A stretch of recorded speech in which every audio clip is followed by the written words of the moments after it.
Hello, my name's Mark Geary, and I'm your host of You Think That's Funny. I am the arbiter of all that is hilarious and funny. You may read You Think That's Funny as a question or an accusation, depending on the aggressiveness of your nature. For this week's show, we have plenty of links for you to check out before listening or after listening. You can find those links at youthinkthat'sfunnypodcast.com. This is a very linky episode as I introduce my guest for the day, Colt Cabana, who is a wrestler, performer, and t-shirt empresario. As full disclosure, we have worked on live events together. Colt is a great supporter of the Lincoln Lodge, and the links we're about to discuss, I'm about 70% on board with their funniness. Hello, Colt. A 70% hello to you. Hi. Yeah. I won't give you my full 100% right now. Okay. Well, so this will be a 23-minute episode. We'll give you 70% this week. Hey, congratulations on the maths with an S. Yes, with an S. So that actually, you know what? This brings me straight out of the gate. I'm glad you made that. I'm glad you picked up that observation. I need to start my timer because we have to get exactly at 23 minutes. Your response to what you find funny was very, very comedy oriented in terms of like stand-up comedy and TV and everything like that. So obviously you're a person who has been through the years like very focused on what's going on with the comedy world, right? Oh, what was I supposed to put? Like a Martin Luther King speech? What? Well, when you tell me comedy, I'm picking comedy.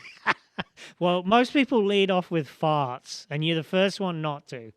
So that's what struck me. But yeah, that's great actually, because it'll be we got plenty to talk about this week. So I'm gonna start with the first one.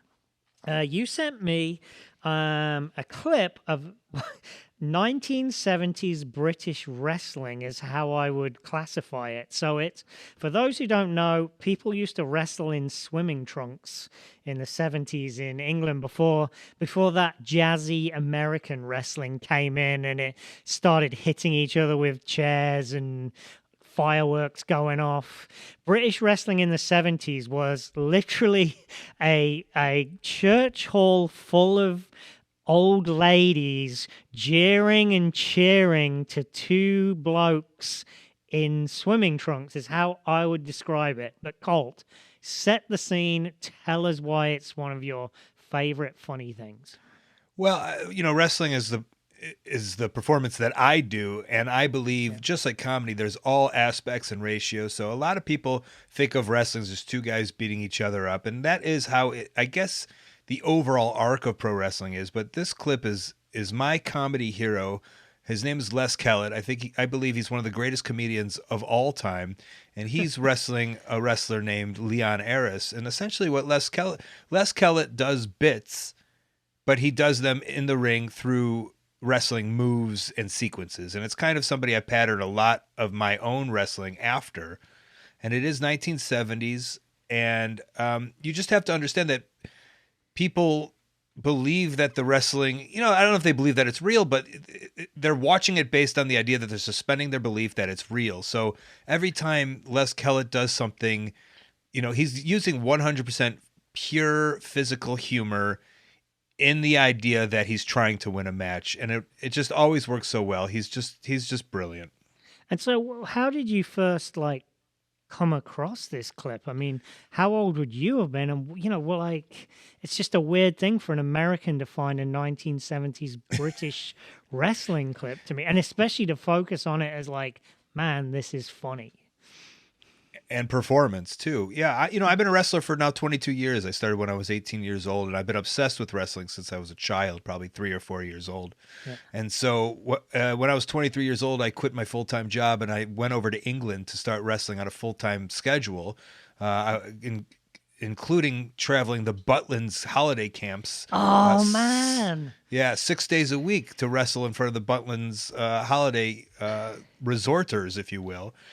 And I wanted to learn about the background and the history of British wrestling, as I was wrestling there with a lot of people who had wrestled on television in the 70s and 80s. They were part of the team. And so the more I dug deep into it, people would tell me different wrestlers to watch. And I've always been known as kind of someone who loves to have a laugh and who loves comedy and who puts comedy in their wrestling. So people were like, you have to watch a guy named Cat Weasel, you have to watch a guy named Masambula, and you have to watch the King, Les Kellett. He is the greatest. I was going to say, Cat, when you said British wrestling, the first one came out of my head was Cat Weasel, because I always watched, I think it was similar in America, right? The wrestling came on right after the kids' programs, just before World of Sport. That's like how it was in England. So every kid of my age, every person of my age watched the wrestling that came on straight after Tiswas, it was called. And Cat Weasel was just, it looked like the most unlikely wrestling character ever, right? He looked like a guy who'd been living in a ditch, is how I would categorize it. And then, of course, there was the two, those Giant Haystacks, Big Daddy, right? Every British kid is like, oh, I hope it's Big Daddy week, on the wrestling. So that's interesting. You said Butlins as well. The only time I ever saw live wrestling was at a holiday camp. I think it was Ladbrokes, and I was so upset because they put it in the sort of nightclub room, and the ceiling was barely 6 inches higher than the heads of the guys who were wrestling. So you thought every time they pick each other up, one of them's going to disappear through the ceiling. Did you have that experience? Yeah. Well, not at Butlins, but I've had that my whole career. Just like comedy, there's always horrible rooms that you play, physical rooms, if it doesn't meet the aesthetics that you want. Same with wrestling. And low ceilings has always been a problem. It's funny that in comedy, stand-ups want low ceilings. It's the complete opposite with wrestling. We want a high ceiling so we can jump off of it and do the moves. Huh. Interesting. And so, oh man, I never knew the thing. I knew you had a good knowledge of British wrestling. I never knew you'd actually been there and sort of done the tour and everything. That's fascinating to me. And like I say, that was your first one out of the gate, was a wrestling clip for the comedy of the piece. Well, now you were like, hey, send me some clips. So I literally just was like, oh, that's funny. That's funny. Yeah. So these aren't these aren't my top 10. These are just, I was like, oh, I'll send them this. I'll send them this. Yeah. I'll send them this. Oh, cool. Well, they don't have to be top 10. It's indicative. That's the point, right? So we'll close the book on wrestling. Maybe we'll come back to this because you kind of got me out of left field with that one, and I got a million questions, but I want to do the other stuff first. So in the things that you sent me, there was a lot of international comedy. You had Brits, you had Aussies, and you had obviously American. You had Concords who were New Zealand, of course. So what's the link? How did you connect so easily to the international comedy scene? Well, for me personally, for the past, I think it was 7 years in a row, I performed at the Edinburgh Fringe Festival, doing a show where I would watch bad wrestling with my friends. And so I went specifically as a comedy fan, and then also got to write it off as work, and even made money when most of those people at those festivals lose money. Yeah. But thanks to my notoriety as a pro wrestler, I was able to make money. So at the Fringe for 7 years, I would watch, sometimes 100 shows each Fringe, and I got to know all the comedians. And the cool thing about being a wrestler is that the comedians want to know the wrestler, so it was a really easy access to become friends with everybody. I had a lot of ins. People let me come see their shows, and you would just find, it's the same, I guess, as like the Montreal Just for Laughs, or whatever, the SF Sketchfest. The top Aussies and Brits from the world are coming over to the Fringe, and you just get to go see them. It's pretty great. So that's how I kind of saw a lot of my favorites. So, what were your favorites? Like, I put him in some of this list. Seymour Mace is yeah, one of my number one favorites out of Newcastle, and he would do he would perform in front of 25 people a day, so it's not like he was selling out yeah, performances. But for some reason, Seymour Mace, I just connected with his sense of humor, yeah, and it's kind of dry, and a lot of like self-deprecating, but just and almost fantasy. He has like a fantasy world that he kind of really enjoy. yeah. And then I put some of the other ones, Sam Simmons, Sam Campbell, Tom Walker, and they're all, I would say, Are these guys? absurdists. They're all, Did you personally meet them, and that's how you sort of connected, or they were just random? You saw them and were like, "These are great, great comedians." Sam Simmons was friends with my flatmate, and he was somebody I had known because he had come over to the States. He had gotten on Conan and stuff. And then I saw, through my flatmate, I saw his show, and then we became friends. He actually did my show. Tom Walker was a huge wrestling fan, and someone was like, "Oh, this guy loves you. You should go see his show." And I had no clue who he was. And then I watched the show and I loved it. And he now has an Amazon Prime special, which I recommend. You could go watch that. Sam Campbell's show was on directly before us. I'm sorry, Sam Campbell's show was on directly after us. And he all of a sudden had these huge lines forming after us because his show became such a huge hit. And so we became friends. Usually if your show is before or after someone, you make friends with the person in your slot, because the Edinburgh Fringe Festival, there's 5,000 shows happening per day. So it's like there's a show at 10, 11, 12, 1, 2, 3. And it's such a quick turnaround that, you're always chatting with the person before you as you're rushing your gear out or in. So I was able to stay after my show and watch him, and brilliant. He's just brilliant. Absurdist for all of these, I feel. Yeah. I've always wanted to take a show to Edinburgh. We just never had the money. I mean, it's like through the roof now to just be able to take a show to Edinburgh. I have taken a show to my home festival, which is Leicester. I don't know if you've ever been to Leicester in England. So I took some Lincoln Lodge comedians and we did like a mini tour, but never made it to Edinburgh because everyone said, "Oh, you just need crazy money to get a foot in the door there." And I've never even actually been to the festival, which is a shame because I would like It's to. the best. And of course I've wrestled in Leicester. I've wrestled everywhere. Literally everywhere. Okay. Was it De Montfort Hall? Where it was, I could not tell you, but I know I've been there. Okay. Alrighty. So international comedy. So that's your link there because you're extremely conversant. The one thing, and again, you've got to go to the links, people, because this is a very linky episode. Musical comedy. There were 3 of them. There was a Comedy Bang Bang little skit. There was the Bennigans rap. I can't remember who the comedians were, and then there was, I think I mentioned Flight of the Conchords. I'm going to be honest with you, this is the 30% that's missing for me. Like, musical comedy is like whoosh straight over. There's some things I can laugh at, like when Monty Python did music. They generally did a really good job of it, but is musical comedy? Were you like a Dr. Demento kid, and it's always stuck with you? I was a all of Dr. Demento kid and a Weird Al kid, but what sticks out for me for comedy is just like different. I've just loved different, and it's what I love about my wrestling also. So,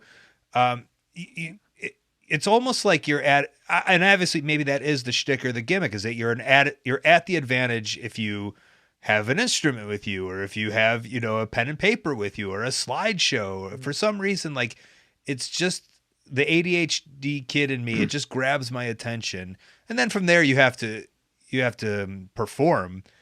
But these are just 3 things that I guess just stuck out for me, and I didn't even think about it as I was thinking musical, but. Yeah, I guess they are using music to use humor, but I do love when anyone uses a different avenue than just standing at a microphone and telling stories to be a humorist. And that's not saying, obviously, I love stand up, I love it so much, but I just see the way I use wrestling to be the comedian that I am. I love when other people use other things to be the comedians that they are. Yeah. Well, maybe we are connected 100% then. I because that is my philosophy. There is nothing. Well, I can't say this promoting comedy. To me, a night of someone standing against a wall talking is so boring. It's like, come on, guys, we're here for 80 minutes. You can throw something else in here to mix it up, right? But with the musical comedy, especially amongst the musical community, again, amongst the stand-up comedy community, there's a huge sort of snobbery of like, oh, guy with a guitar, gal with a guitar. But then there are acts we've had at the Lincoln Lodge, for instance. We had Lord of the Yum Yum. I don't know if you ever saw him. He's like doing beatbox stuff with a loop Yeah. pedal and like stuff like that. I'm like, yeah, this is awesome. Right. I Um, remember going like after I'd wrestle in New York City at the Hammerstein Ballroom, I'd go over to the UCB and like I remember see Reggie Watts, before he kind of became Reggie oh Watts, and it's yeah, just like it just takes it out of something. It takes you out of the norm that you're just doing, like you said, and it's just different. And so those people need to get over themselves. And uh, Mm, I also think a lot of musical comedians have said that like they use the guitar as a crutch, as a way to get over fears to become the stand up that they are. And I always think mm. that's brilliant. Like if you can go on stage and just strum a guitar and tell your jokes, and like that's what you need to get on stage to eventually become the writer that you are, I think that's great. And I think you found a loophole, and you found a way in. And so if that's the way you're using it to get somewhere else, more power to you. Yeah, there's an interesting story.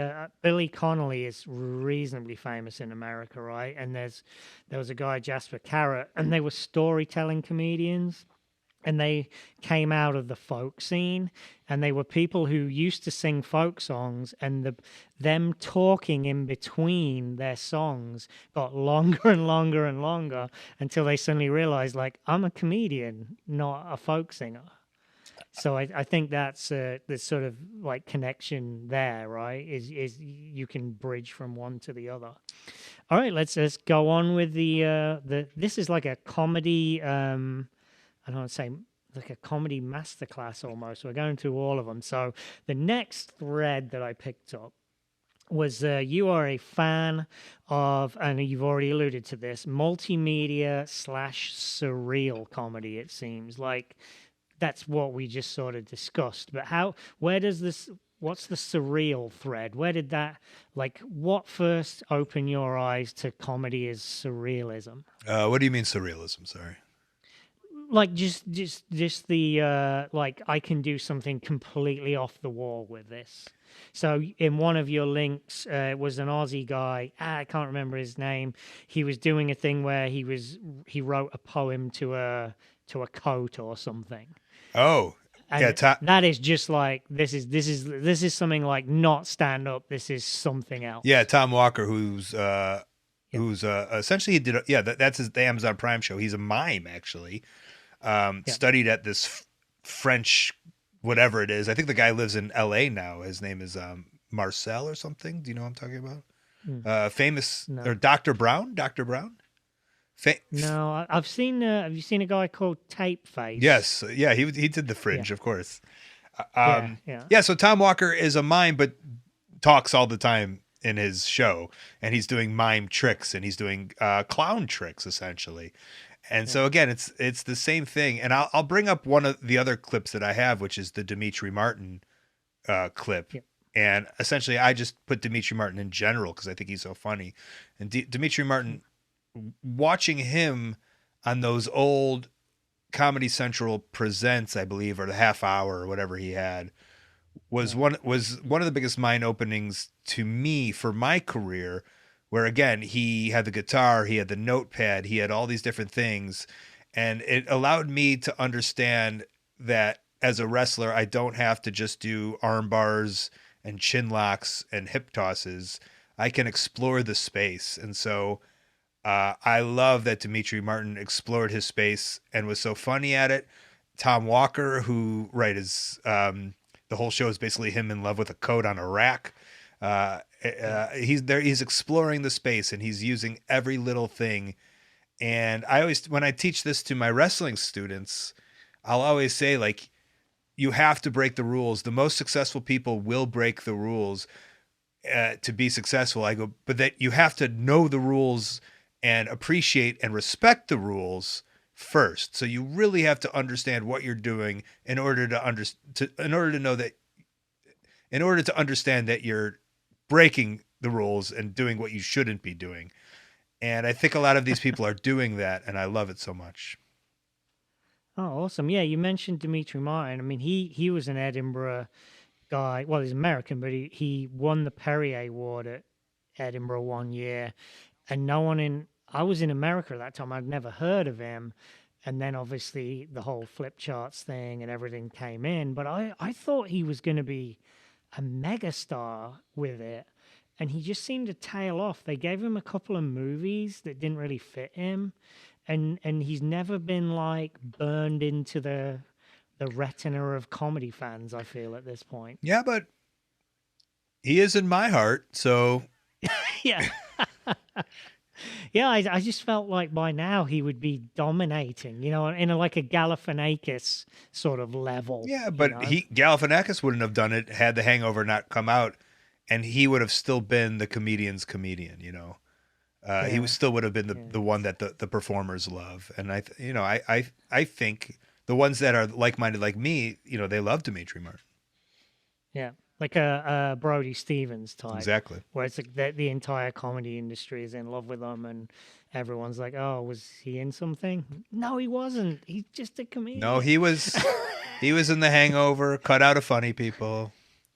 Yeah, yeah, yeah. So let's talk about the last comedy genre here before we get into the more taxing questions.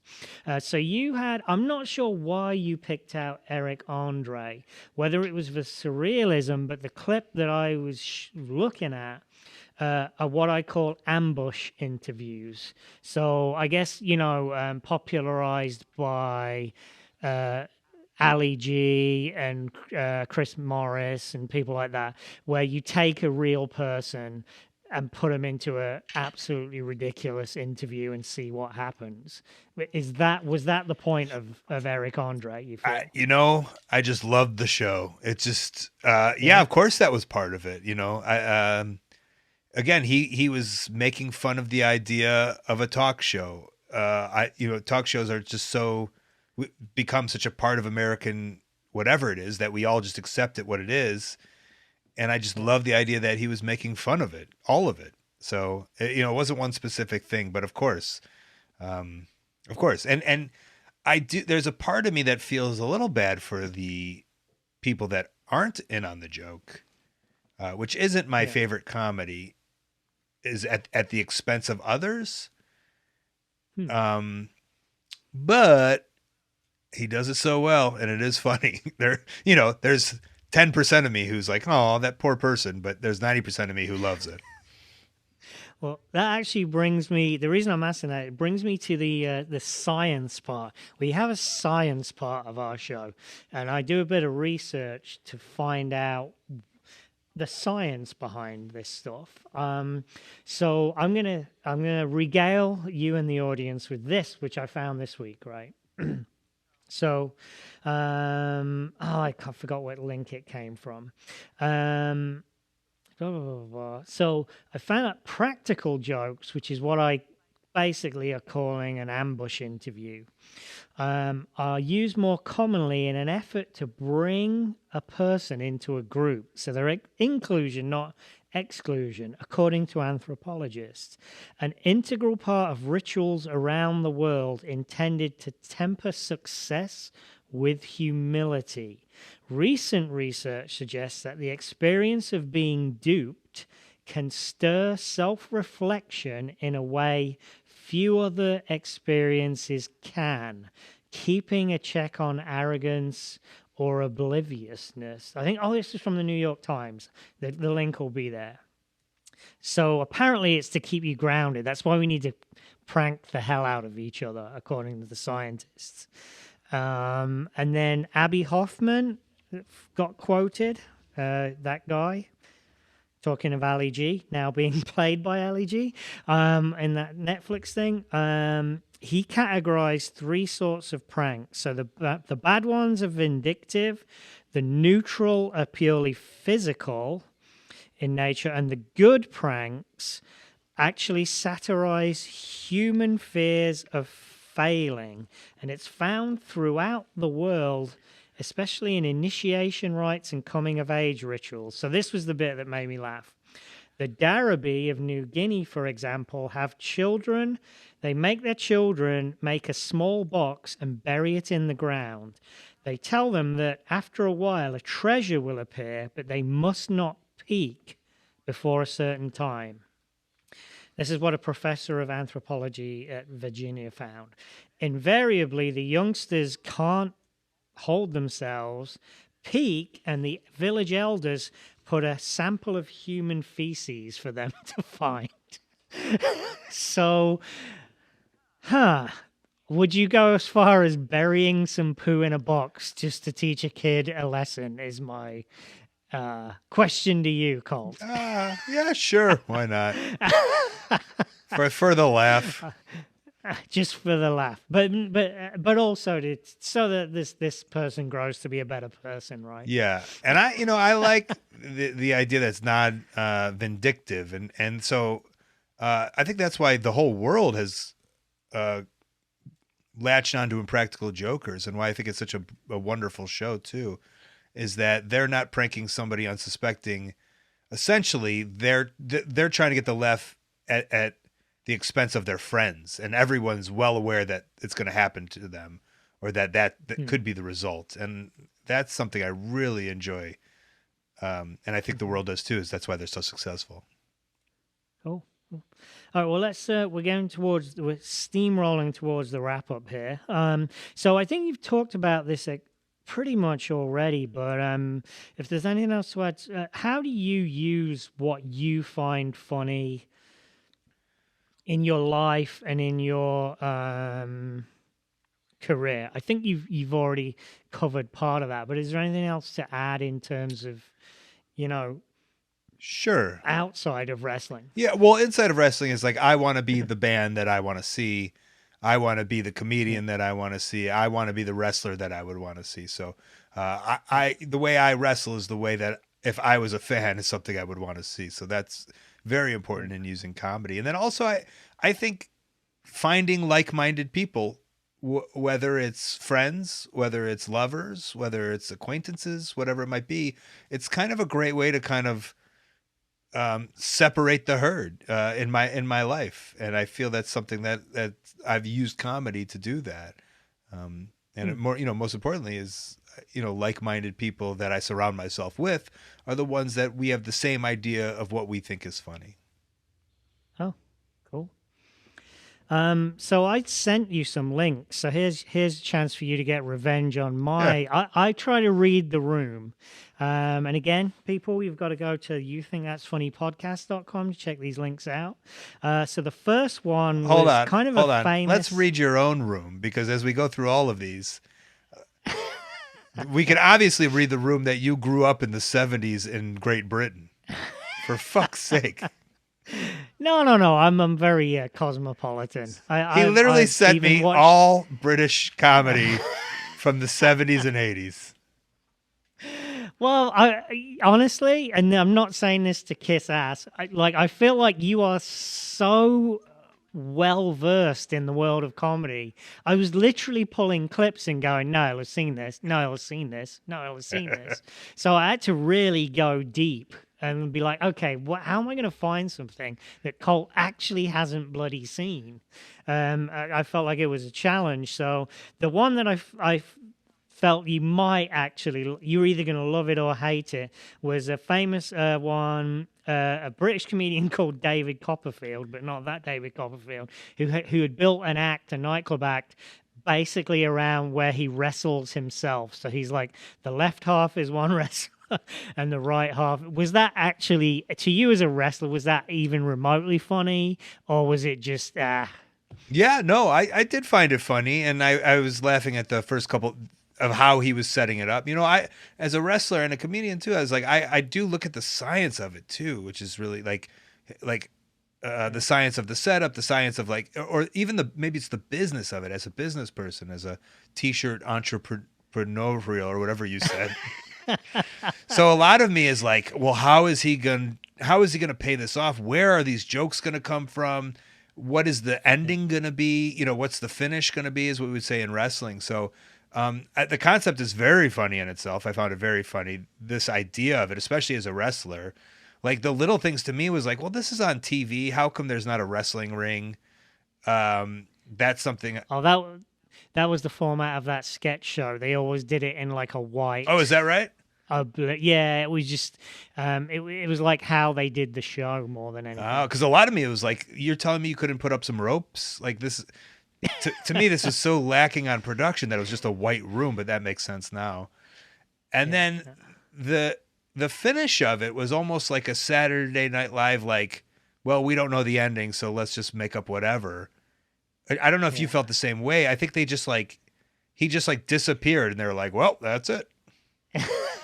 That was, like I said, that was the show format. It was actually, that was the show Tracy Ullman. It was a show called 3 I can't remember. Tracy Ullman, who obviously was a megastar. Lenny Henry, who at that time was probably the biggest comedian in England, or would go on to be the biggest comedian, and then the David Copperfield guy. And it was just their format was just really fast. It was like boom, boom. They were just banging through stuff. So that's kind of why it ends weird and it's set in a bizarre white room. Okay, so I got one there. And then I sent you Trigger Happy TV, and I was right on the verge. I was like, he's bound to have seen Trigger Happy. Bound to have. So we won't even talk Trigger Happy. Everyone loves Trigger Happy. And I told you beforehand, I knew what that was, and I've seen it before, and I've watched it, and enjoyed it, obviously. And then I did try and send you a curveball one based on your sort of love of the surreal. Reeves and Mortimer were huge in England, and they used to have these two brothers called the Stott brothers, who just would walk and just say, well, the whole show was ridiculous, but the Stotts were particularly ridiculous. And because Reeves and Mortimer were so loved, all of these people queued up to be interviewed by them in this absolutely ridiculous way. And this was the one I was really interested in. I was like, love or hate this one. Well, as a Jew, I wasn't loving their little Hitler characters. I'll say that much. Hitler? Yeah, they were doing like little Hitler mustaches. No? You didn't pick that one up? No, I mean, that they just always had like bizarre bald wigs and all this stuff on. They were definitely making Hitler references, or maybe I was incorrect on that. I'll go back and rewatch it. Check that one out. I never thought of Hitler as part of the Stott brothers in any way. Yeah, they had little Hitler mustaches, and then they were like doing like the 2-finger Hitler stash thing, which is very odd. I don't take offense that you were like, don't sweat that. But I did find it weird. And then, and they were cute together. Yeah, they were cute. Like, I guess I don't know the backstory of what's going on. So, I'm just watching. It's interesting to me that you said people were lining up to get interviewed. Sting was on there. Peter Gabriel, a few models, big names. Hitler.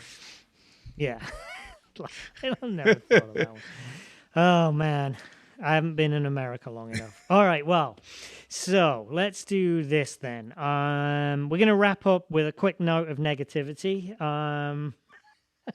What is the one thing that you obviously find a lot of things funny? What is the one thing that you just look and go, why are people finding this funny? So wrestling, like any of the arts, is subjective, and I know people don't like my wrestling, and I'm okay with that. So that's the same with comedies. I know people love different comedies, and I don't judge them for loving this specific act. I just don't get it, or it's not for me. I always say it's not for me. So Tim and Eric is just not for me. You just broke the heart of every 30 approximately year old white college boy in America. It's just not. I understand people love it, and I understand why people love it.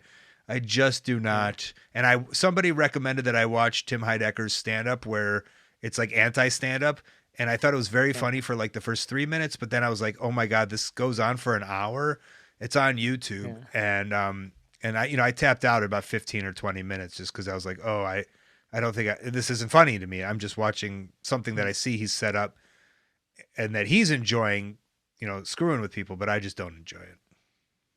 I floated in and out with Tim and Eric. Sometimes it would really get me. The thing that finished me with Tim and Eric was all of the because I was a producer of comedy at that time, I was seeing all these knockoffs floating through, and I just was like, God, Tim and Eric, you got a lot to answer for, like in this crap that I'm seeing now. You know what I mean? So I don't think it's like a personal thing, but it is like, it became a thing of like, God, if I see one more Tim and Eric wannabe again, I'm going to scream. It's the highest compliment though, isn't it?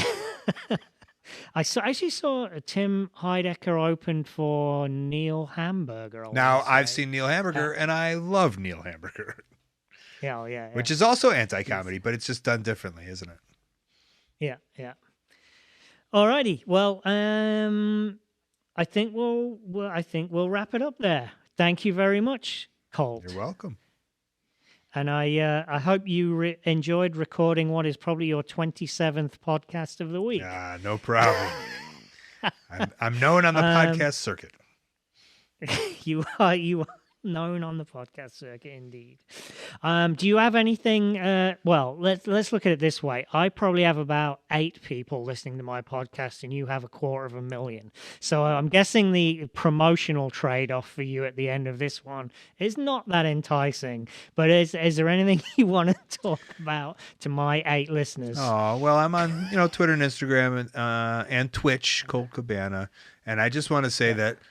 Myself and Sarah Shockey started a show maybe the week before the pandemic where she teaches me how to do improv.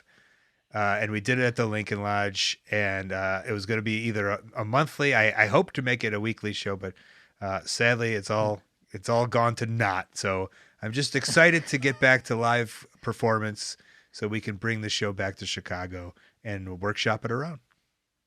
Excellent. We can't wait to see you when these trying times are over. Alrighty. That has been You Think That's Funny podcast for the week. And I've forgotten my outro yet again. So let's just cue the jangly guitars of my outro music. And one of these weeks, I'm going to record a generic outro that we can bolt onto the end of it. Thank you very much again, Colt. I believe in you. Thanks again. Bye.